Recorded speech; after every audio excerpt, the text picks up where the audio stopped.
তো দেখো সাবুর রসমালাইটা কত সুন্দর হয়েছে।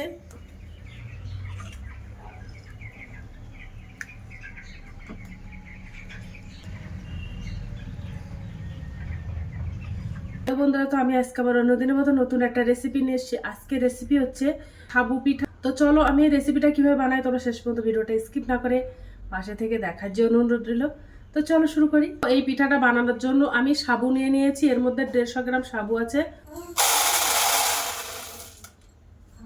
দেখো আমি মোটা দানা সাবুটা নিয়ে নিয়েছি, তোমরা চাইলে ছোট দানার সাবুটাও নিতে পারো।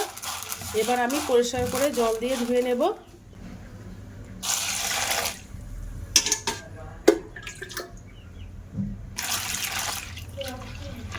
আগে ভালো করে পরিষ্কার করে জল দিয়ে ধুয়ে নেব।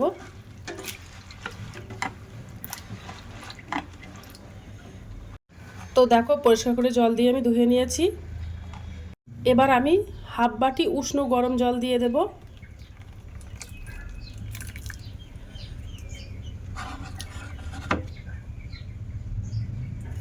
এবার 10 থেকে 15 মিনিটের জন্য আমি এই সাবুটা ভিজিয়ে রাখবো। তারপর তো 15 মিনিট পরে আমি আবার চলে এসেছি, তোমাদেরকে দেখাবো যে কতটা ভিজে গেছে।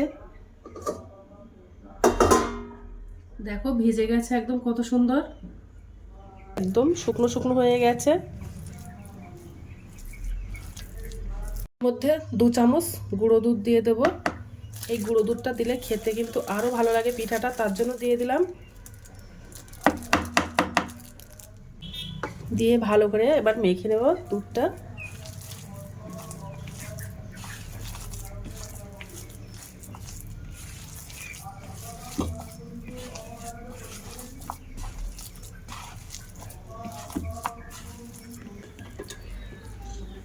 এবার গোল গোল করে ছোট ছোট করে দলা পাকিয়ে নেব।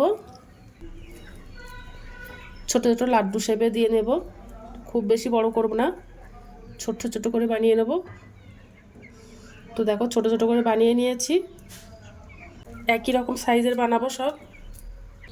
আর এই পিঠাটা কিন্তু একদম স্বাস্থ্যকর পিঠা, বড় ছোট সবাই খেতে পারবে এই পিঠাটা।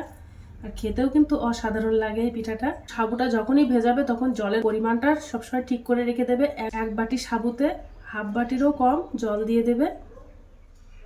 দেখো সাবুগুলো সব গোলাকার করে বানিয়ে নিয়েছি। এবার আমি পিঠাটা রান্না করে নেব। তো দেখো 500 ml গরুর দুধ নিয়ে নিয়েছি। এবার আমি গরুর দুধটা ভালো করে জাল করে নেব। এবার আমি ওর মধ্যে 2 চামচ গুঁড়ো দুধ দিয়ে দেব।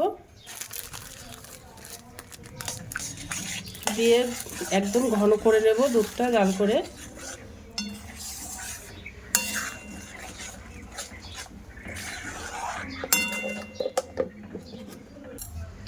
এবার আমি ওর মধ্যে চিনি দিয়ে দেব। 4 চামচ চিনি দিয়ে দেব।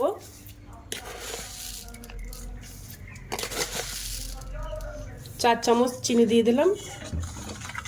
দিয়ে বেশ ভালো করে দুধটা ফুটিয়ে নেব। এলাচ দিয়ে দেব, এলাচটা দিলে গন্ধটা খুব সুন্দর হয়, তার জন্য দিয়ে দিলাম।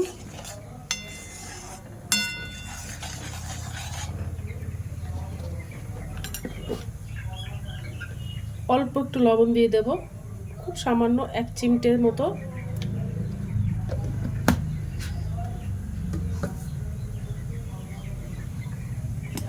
দুধটা ভালো করে ফুটিয়ে জাল করে নেব।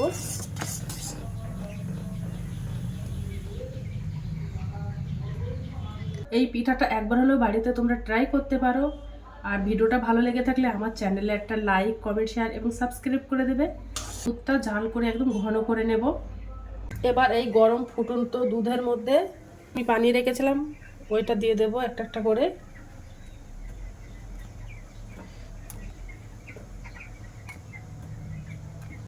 এবার সাবুর বলগুলো ভালো করে জাল করে নেব। জাল করে করে একদম দুধটা ঘন করে নেব।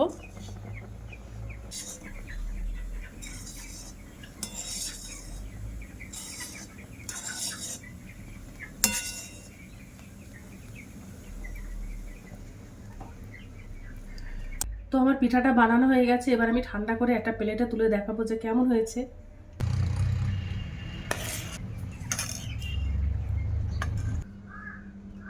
তো এবার একটু খেয়ে দেখবো যে কেমন হয়েছে।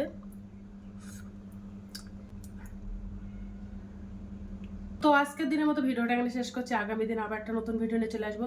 তো টাটা, বাই বাই, সবাই ভালো থাকবে, সুস্থ থাকবে।